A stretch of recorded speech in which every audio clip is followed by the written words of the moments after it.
Hey, what's up everybody? It's Jonathan, and wrapping up my switching from iPhone 10 to Google Pixel 2 XL, well, this is the final verdict. And I might have switched. I think I might have switched. I found a phone that I really like. I might have switched to it. You're gonna have to find out in this video. But yeah, you know what? We'll find out. We'll find out.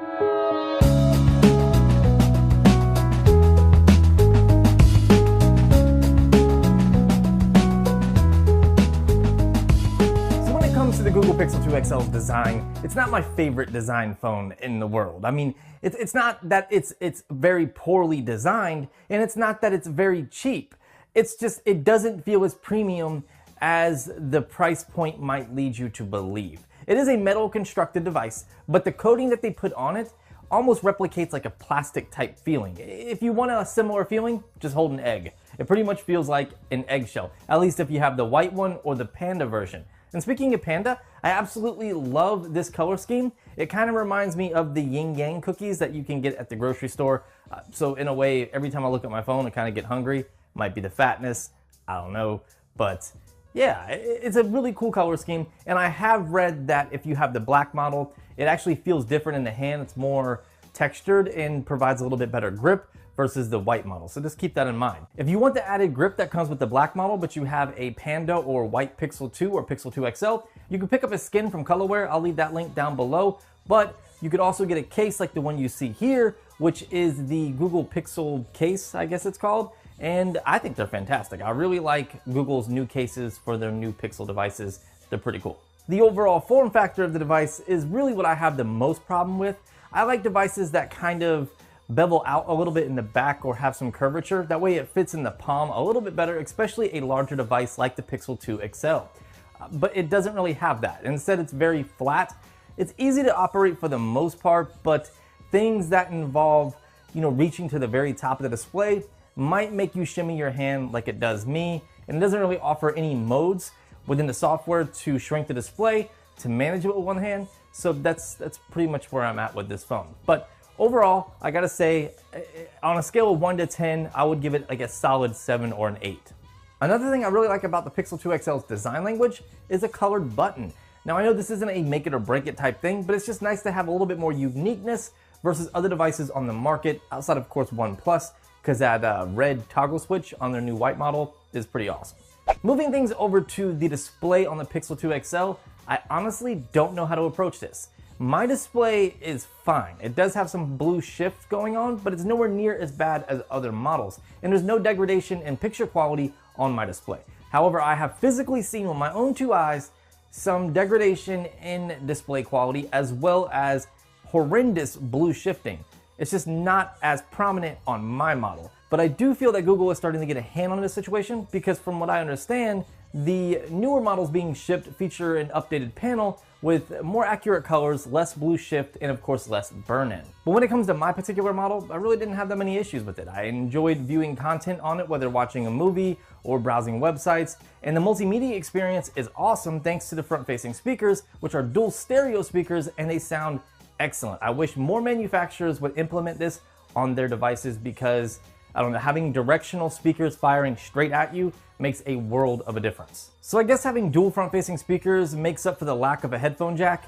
I don't know, I really don't use the headphone jack very often. I use Bluetooth headphones, and speaking of that, they do have the Pixel Buds, which are AirPod competitors. They feature Google Translate built straight into them. I haven't used them myself, and I've heard mixed reviews, but if you want them, I'll leave a link in the description of this video so you can check them out.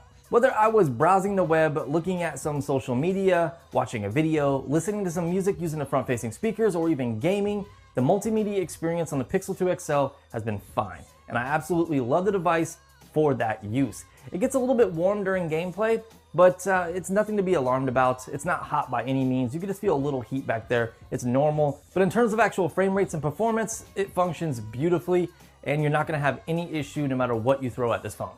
The combination of internal specifications with software optimization is what creates the bond between user experience and overall great performance, and this phone just kills it for both. It does a fantastic job. It's not gonna let you down no matter what you plan on doing on your device. Battery life on the Pixel 2 XL for me has been great. I'm averaging between 4 to 4.5 hours of screen on time, but of course this is gonna vary based on your carrier, your location, and what you're doing on your phone. I know standby time for me has been excellent. especially for an Android device. It's been out of this world good. So when it comes to these numbers, I'm perfectly content and happy with it. And if you do need to top off quickly, it does feature fast charging, which is another major plus. Personally, I really would have liked to have seen wireless charging, especially for a device at this price point. So fingers crossed to hoping that it comes in the next iteration. So a lot of manufacturers are using facial recognition or iris scanning or something to do with your face to unlock your phone. Google played it safe, and what they did was they updated the fingerprint sensor, and it's really fast, like really, really fast. They also integrated the fingerprint scanner more into the software so that way you get even more security, and it's easier to actually access your passwords or do things using your fingerprint now. Finally, let's talk about the cameras on the Pixel 2 XL. Both cameras, the front and the back, are outstanding in terms of optical quality, but the real magic is happening within the software and the algorithms that Google is using to basically strengthen its HDR engine and also now the portrait mode feature. So Google was able to give you portrait mode without having two lenses, and you're also able to do the same portrait mode on the front-facing camera without any extra sensors. It's really cool. It's all done with software, and it's probably the best portrait mode on the market. I can guarantee you, you're not going to be disappointed with the performance of these cameras. I mean, it is amazing. It does do a little bit over sharpening, but it's not disgusting. It's not to the point where it's bringing up the noise floor. Instead, it's really sharpening your face and the edges, making the portrait mode feature a little bit more prominent and that background separation really stand out. It does a fantastic job. Just check out some more samples, play some music, and you can look at the 4K video quality as well as these images.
Alright, so doing a quick front-facing camera test of the Pixel 2 XL.